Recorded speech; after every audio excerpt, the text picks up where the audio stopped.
He went down to Shenzhen and said, learn from all countries in the world, and most of all, learn from Singapore. The order is good, and they are a very prosperous society. There is one question that haunts China's leaders. One question that keeps them awake at night. How can the Communist Party stay in power when the world around them is changing? This isn't a new fear. It has been their obsession for decades. The first wake-up call came in 1989. Tiananmen Square. Thousands of Chinese demanded change, democracy, freedom. The party's grip on power had never felt so fragile.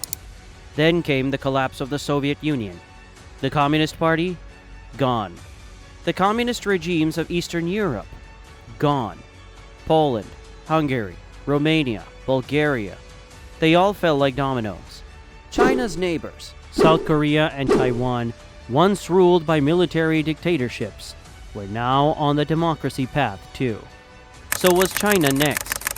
The West thought so. Authoritarian regimes were failing everywhere. Why would China be any different?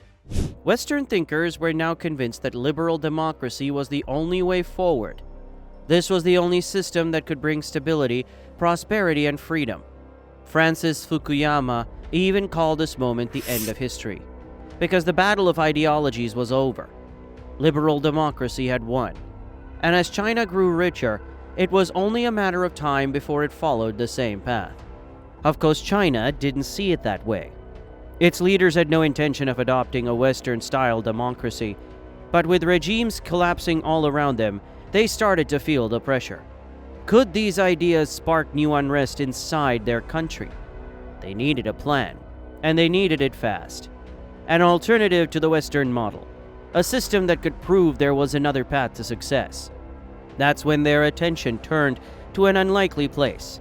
A tiny nation once plagued by poverty, now thriving. Singapore. A small city-state, prosperous, efficient, and ruled by a single party. Now you might say, wait, Singapore holds elections. Isn't it a democracy? Well, technically, yes, on paper. But in practice, not really. Since 1959, Singapore has been dominated by one party, the People's Action Party, or PAP. No exceptions. They never lost an election. Other parties can run, sure, but basically they don't stand a chance to win. In the 2020 elections, for example, the PAP won just 61% of the vote. But because the system is designed to make sure the party stays in power, they ended up securing 89% of the total seats in parliament. And most Singaporeans are okay with that. Why?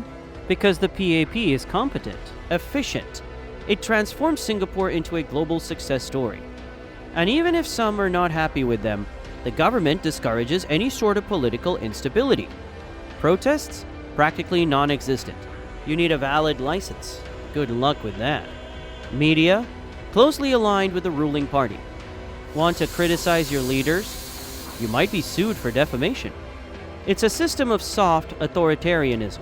A single party guarantees stability and economic growth while restricting certain freedoms. And that's exactly why China's leaders were so drawn to it. At a time when the world insisted Western democracy was the only way to success, Singapore stood out. Here was a system that said, well, you don't have to behave like the West to succeed. And no, Fukuyama, history isn't really over. To China, there was something even more important. Singapore was a success story built on Asian values. Even Singapore's iconic leader, Kuan Yew, championed this idea. He argued that Asian values, order, hierarchy, and the collective good were fundamentally incompatible with the West's obsession with individual freedoms. Democracy, protests, political chaos, Lee said it would never work in Asia.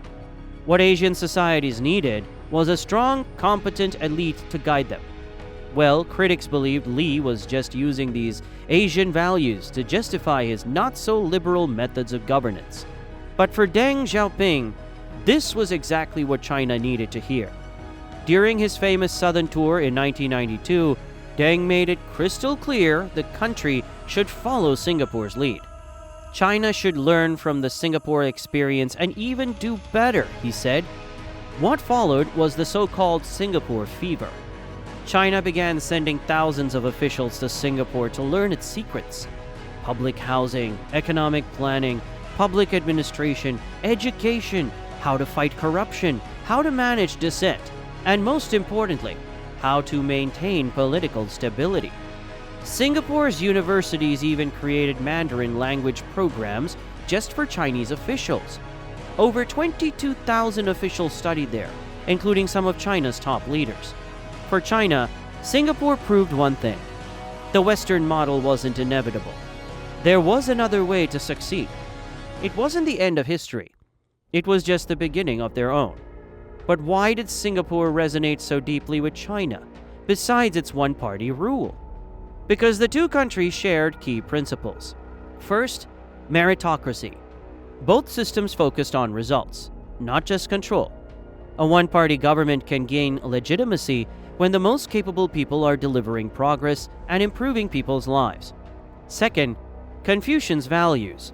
Both countries emphasize hierarchy, harmony, and the collective good over individual rights.